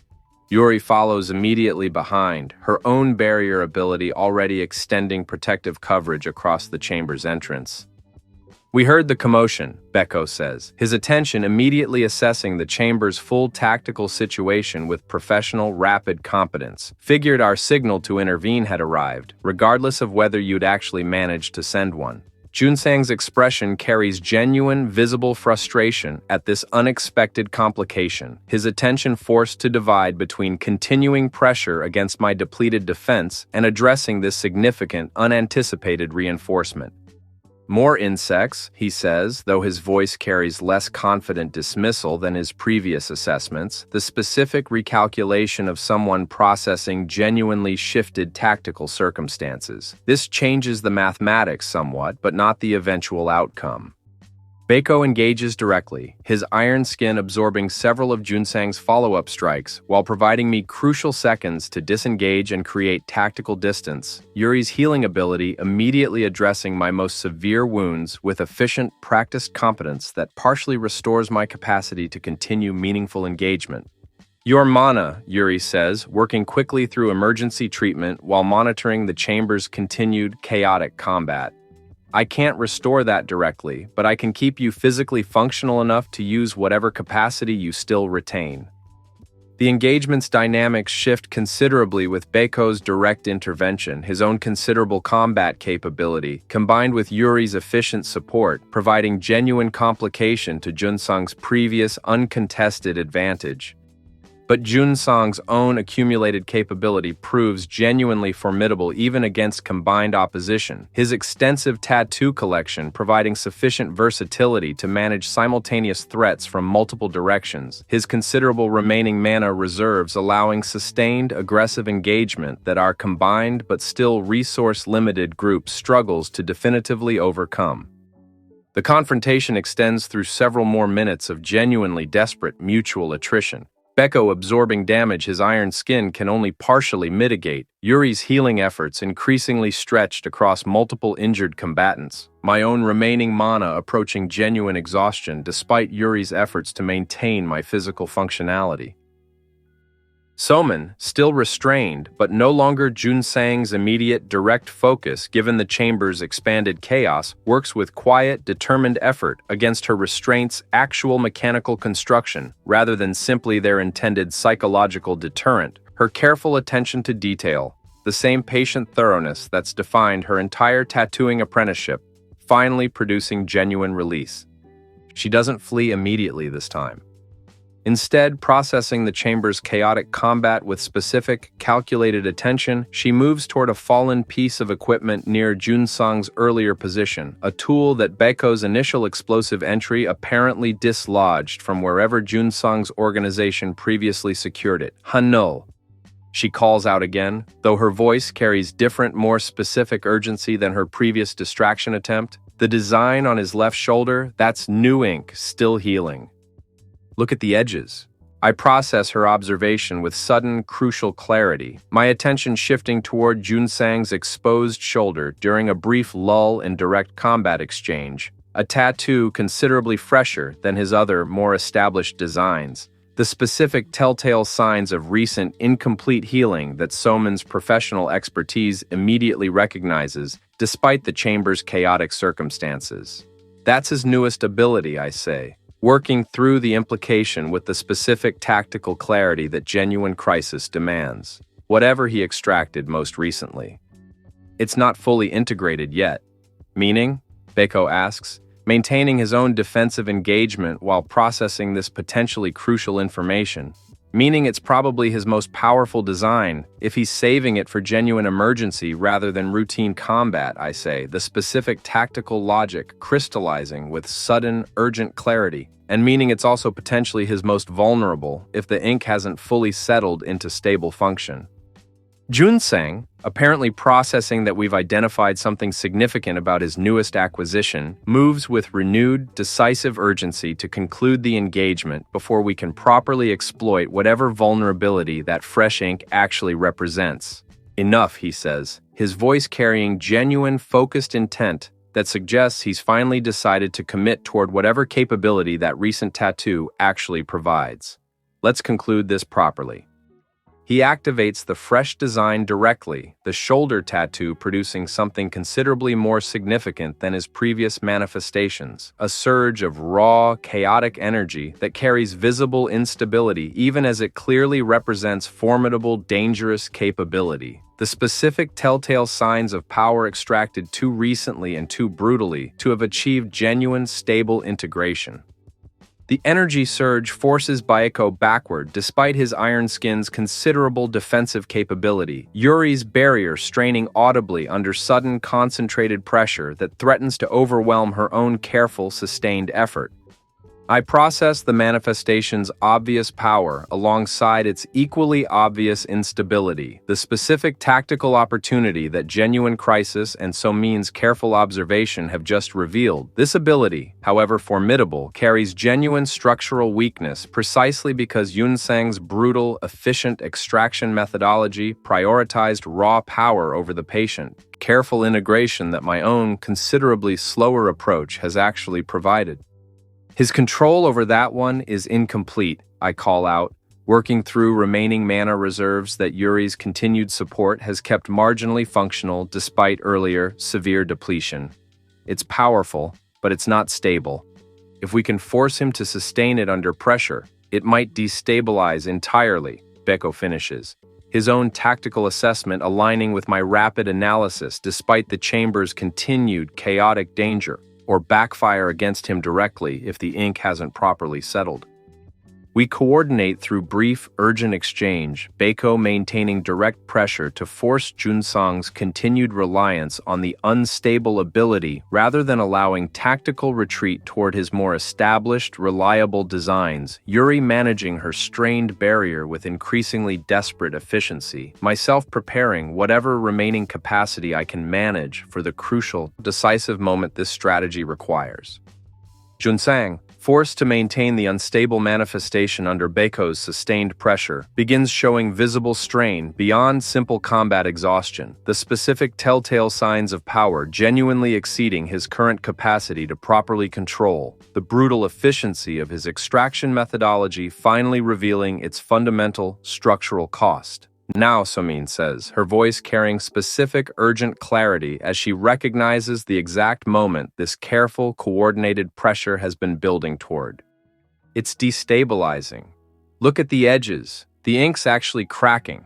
I look toward Yunsang's shoulder, confirming Somin's observation with sudden, crucial clarity. The fresh tattoo's edges carrying visible, spreading fracture lines, the specific physical manifestation of ability genuinely exceeding whatever stable foundation its brutal, rushed creation actually provided. I commit my remaining mana toward one final, decisive activation, the blade tattoo, precise rather than powerful, aimed directly toward the exact moment Yunsang's compromised control finally, genuinely fails.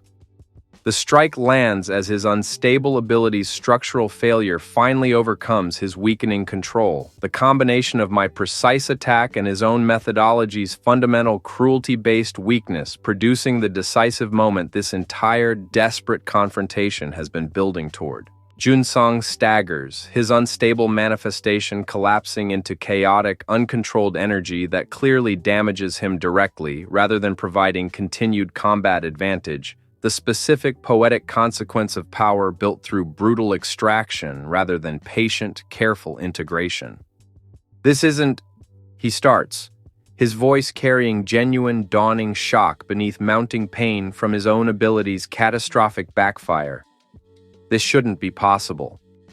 The design was tested, verified, tested against desperate tortured captives forced into demonstration, I say, pressing whatever advantage this crucial moment provides despite my own severely depleted resources and accumulated injuries. Not tested against genuine, sustained combat pressure from opponents actually capable of forcing your control past its actual limits.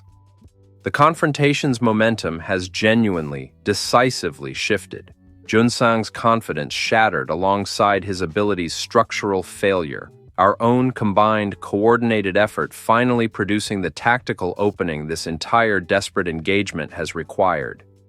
Whatever follows in this confrontation's final, crucial moments will determine considerably more than simple immediate combat resolution. The actual fate of Yunsang's brutal organization, Soman's genuine safety, and the specific, hard-won confirmation that legitimate, careful preparation can ultimately overcome methodology built through however much accumulated brutal efficiency.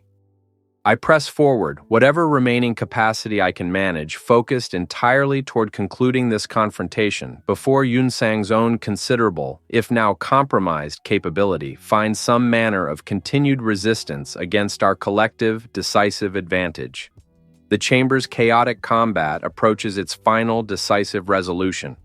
Junsang doesn't surrender easily, even with his compromised abilities' structural failure leaving him genuinely damaged and visibly struggling against pain. His own brutal methodology never prepared him to properly process.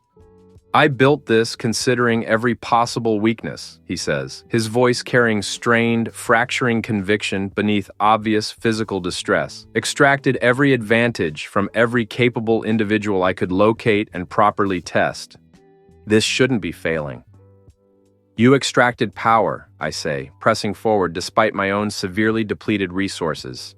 Beiko maintaining pressure from Junsang's flank while Yuri's strained barrier continues protecting our position.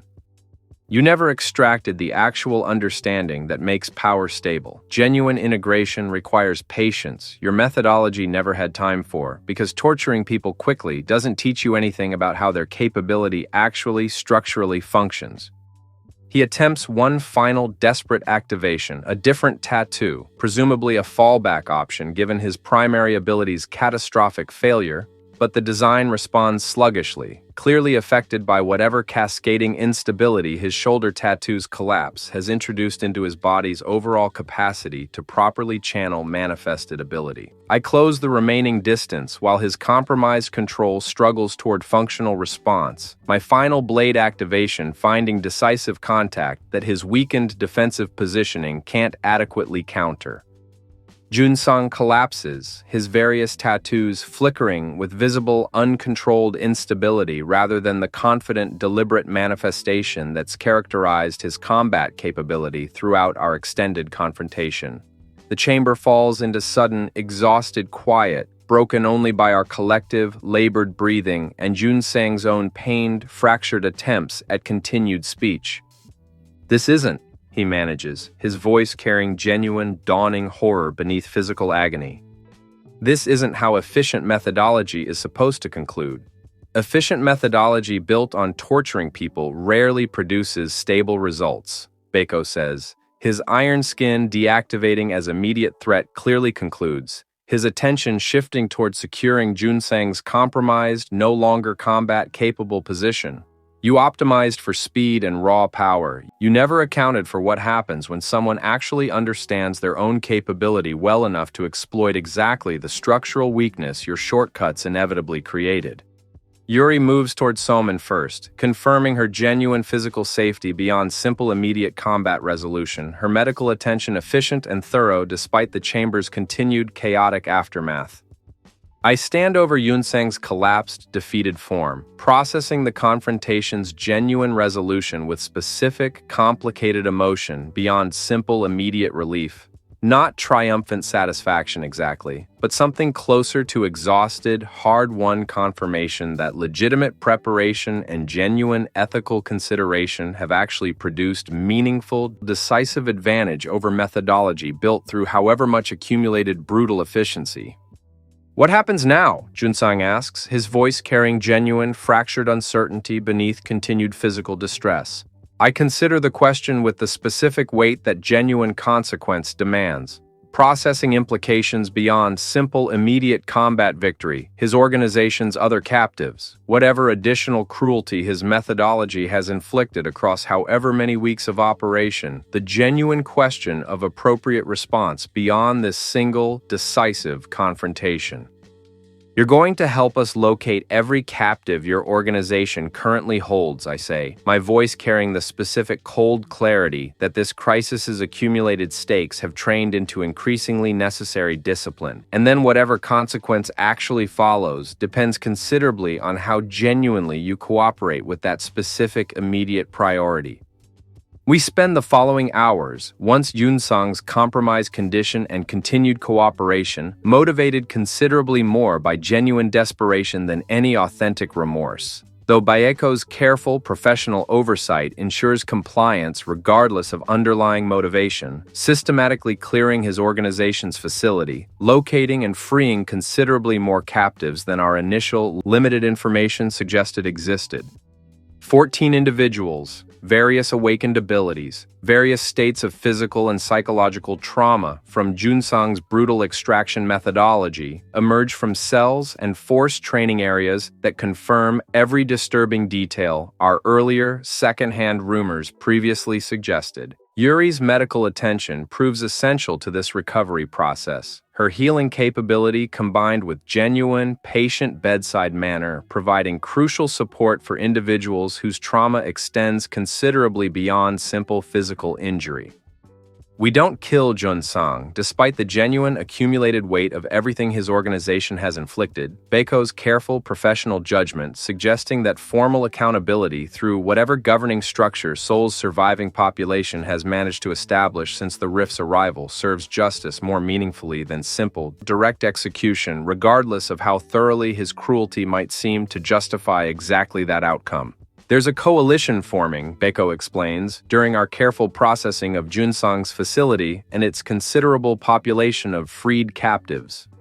Several defended communities coordinating, establishing something approaching genuine governance rather than simple, isolated survival. They'll want him for whatever formal accountability actually looks like in this transformed world. The weeks following Junsang's defeat bring considerable change to our own community's circumstances, word of the confrontation spreading through Seoul's surviving population with the specific particular velocity that genuinely significant news travels even through fractured, crisis-adjacent communication networks. Our community, already grown to 15 before this confrontation, expands considerably further as freed captives and additional survivors seek shelter within what's become recognized as genuinely capable, ethically grounded defensive structure. I add 2 additional tattoos during these subsequent weeks, my growing mana capacity from continued physical conditioning finally supporting ambitions that Yunsang's brutal methodology inadvertently confirmed were worth pursuing through legitimate patient practice rather than his own catastrophically unstable shortcuts.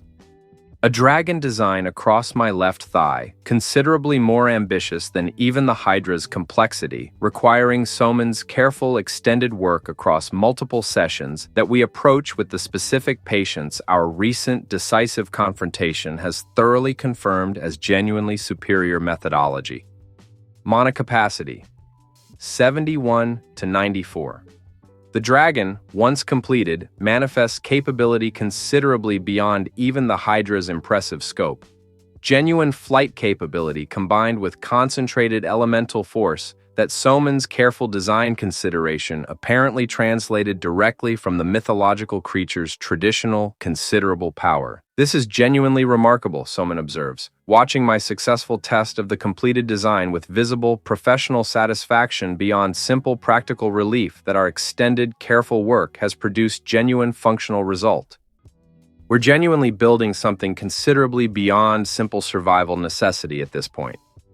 3 months after the Rift's initial arrival, our community has established something approaching genuine, sustainable settlement rather than simple crisis-driven defensive position, organized governance structures developing in coordination with the broader coalition Baeko previously mentioned, resource management systems that move beyond simple scavenging toward actual, sustainable agriculture and manufacturing, the specific gradual transformation from desperate survival toward genuine, rebuilding civilization. I stand in what's become my studio's considerably expanded workspace one evening, processing the accumulated transformation that 3 months of crisis has produced, not just my own tattoo collection, now numbering 7 distinct, powerful designs, but the entire community that's grown from simple business premises into genuine, sustainable settlement housing considerably more than 100 survivors. Salman joins me during this quiet, reflective moment, her own considerable skill development throughout our shared crisis apparent in the confident, professional bearing that's replaced whatever nervous uncertainty characterized her original apprenticeship. "Do you ever think about that, old man?" she asks, settling beside me at the workspace's window, watching evening settle over our expanded, considerably more secure community.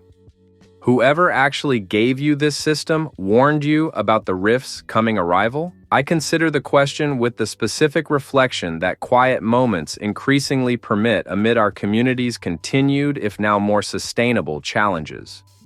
Sometimes, I never fully understood who he actually was or why he specifically chose me for whatever this system actually represents.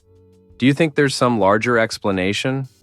Something beyond just random selection? I don't know. Maybe there's some larger pattern, some reason beyond simple chance that connects everyone who received advance warning before the rift's actual arrival.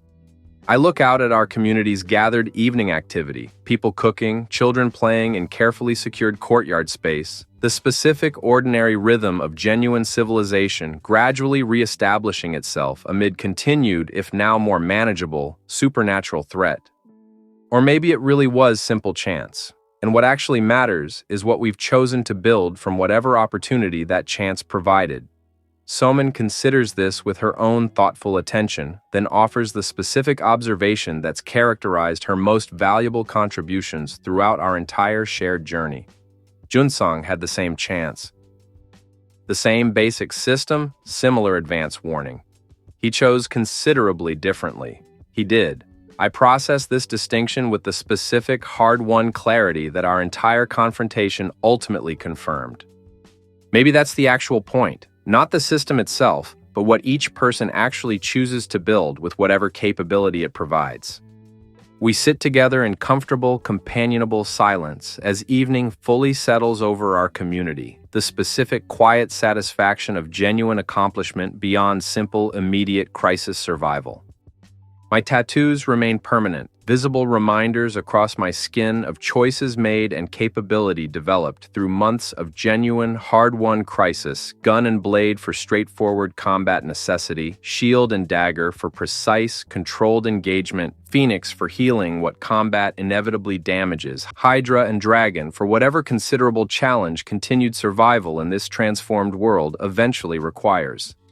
Beiko and Yuri have become permanent fixtures within our community's leadership structure, their own considerable expertise essential to the continued, gradual transformation from crisis response toward genuine, sustainable civilization.